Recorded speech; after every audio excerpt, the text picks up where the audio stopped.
Em meu livro anterior, Teófilo, escrevi a respeito de tudo o que Jesus começou a fazer e a ensinar, até o dia em que foi elevado ao céu, depois de ter dado instruções por meio do Espírito Santo aos apóstolos que havia escolhido. Depois do seu sofrimento, Jesus apresentou-se a eles e deu-lhes muitas provas indiscutíveis de que estava vivo. Apareceu-lhes por um período de 40 dias, falando-lhes acerca do reino de Deus. Certa ocasião, enquanto comia com eles, deu-lhes esta ordem: Não saiam de Jerusalém, mas esperem pela promessa de meu Pai, da qual lhes falei. Pois João batizou com água, mas dentro de poucos dias vocês serão batizados com o Espírito Santo. Então os que estavam reunidos lhe perguntaram: Senhor, é neste tempo que vai restaurar o reino a Israel?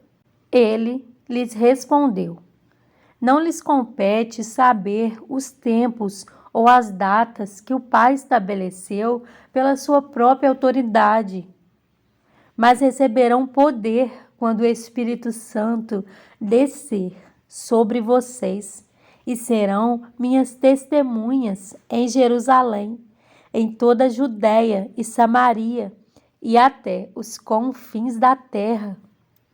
Tendo dito isso, foi elevado às alturas, enquanto eles olhavam, e uma nuvem o encobriu da vista deles. E eles ficaram com os olhos fixos no céu, enquanto ele subia. De repente, surgiram diante deles 2 homens, vestidos de branco, que lhes disseram: Galileus, por que vocês estão olhando para o céu? Este mesmo Jesus, que dentre vocês foi elevado ao céu, voltará da mesma forma como o viram subir. Então eles voltaram para Jerusalém, vindo do monte chamado das Oliveiras, que fica perto da cidade, cerca de 1 quilômetro. Quando chegaram, subiram ao aposento onde estavam hospedados. Achavam-se presentes Pedro, João, Tiago e André, Filipe, Tomé, Bartolomeu e Mateus, Tiago, filho de Alfeu, Simão, o Zelote e Judas, filho de Tiago.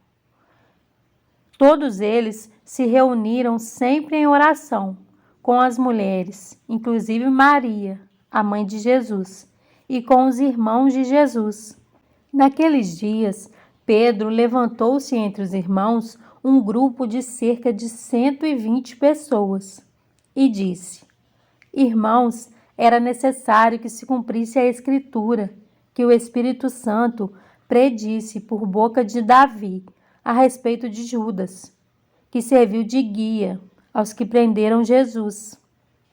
Ele foi contado como um dos nossos e teve participação neste ministério. Com a recompensa que recebeu pelo seu pecado, Judas comprou um campo. Ali caiu de cabeça. Seu corpo partiu-se ao meio e as suas vísceras se derramaram. Todos em Jerusalém ficaram sabendo disso, de modo que na língua deles esse campo passou a chamar-se Aceldama, isto é, campo de sangue. Porque, prosseguiu Pedro, está escrito no livro de Salmos: Fique deserto o seu lugar, e não haja ninguém que nele habite, e ainda que outro ocupe o seu lugar. Portanto, é necessário que escolhamos um dos homens que estiveram conosco durante todo o tempo em que o Senhor Jesus viveu entre nós, desde o batismo de João até o dia em que Jesus foi elevado dentre nós às alturas. É preciso que um deles seja conosco testemunha de sua ressurreição. Então indicaram 2 nomes: José, chamado Barsabás, também conhecido como Justo, e Matias. Depois oraram: Senhor, tu conheces o coração de todos. Mostra-nos qual destes dois tens escolhido para assumir esse ministério apostólico que Judas abandonou, indo para o lugar que lhe era devido. Então tiraram sortes, e a sorte caiu sobre Matias. Assim, ele foi acrescentado aos 11 apóstolos. Em João 14, 21 a 26, diz: Quem tem os meus mandamentos e lhes obedece, esse é o que me ama. Aquele que me ama será amado por meu Pai, e eu também o amarei e me revelarei a ele. Disse então Judas, não Iscariotes: Senhor, mas por que te revelarás a nós e não ao mundo?